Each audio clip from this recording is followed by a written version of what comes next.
When you're from Fulton County like I am, sometimes it's very easy to think nothing important ever happens here. Well, that's not the truth. A lot of important stuff happened here in the colonial times. Today, I'm going to tell you about this influential woman named Molly Brant. She was a Mohawk woman who from 1763 to 1774 lived right here in Johnson Hall in Johnstown, New York. Molly was born in 1736 in the Ohio River Valley, but when she was very young, she moved back to Canajoharie, New York, which is right down the road from here. She grew up in Canajo around a lot of natives and a lot of white people, so she kind of had a mix of the two cultures. Now, when she was a little older, probably about 23, depending on when she was born, she caught the eye of the powerful Sir William Johnson, who was the superintendent of Indian Affairs. That basically meant like the chief ambassador to all the native tribes around this area. Now, Molly became Sir William's concubine, but in reality, she was a lot more like his wife.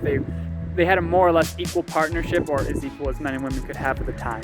She acted as the housekeeper for Johnson Hall. Now, what that meant at the time was she managed the household, so she ordered around the servants and the slaves who lived in that barrack behind me. Now, Molly also helped Sir William politically. As a woman of the Mohawk tribe, she generally was a lot more active in politics than European women. She had a right to do that.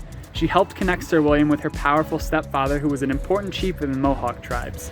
At Mohawk campfires and gatherings, she would also speak in favor of Sir William's policies and advise the men, as was the job of Mohawk women. Some of those campfires happened right on this lawn behind me. They would have their meetings right here at Johnson Hall. Because of Molly, the Mohawks became much closer to Sir William and to the British in general. Now, in 1774, when Sir William died, it was Molly who kept the British-Mohawk alliance alive. The Revolutionary War was just breaking out and the Iroquois tribe had to take a side, patriot or English. Molly chose the British because of her husband, Sir William, and also because she thought the British had the best chance to keep the Mohawk nation alive. She thought the British might be able to stop the colonists from advancing on their land, and the British and the Mohawks had had good dealings in the past. During the war, she was solidly pro-British. She gave advice to British forces when she heard about Americans coming to Fort Stanwix, and the British were able to ambush them, which led to the bloody Battle of Oriskany. Over the course of the war, the Iroquois suffered horrible casualties, especially in the Sullivan-Clinton campaign. Look it up. So eventually Molly found herself at Fort Niagara with a bunch of Iroquois refugees. She acted as a leader among them. The British realized how important she was to keeping the Iroquois in check, and they said if it wasn't for Miss Molly, things would have gone really badly.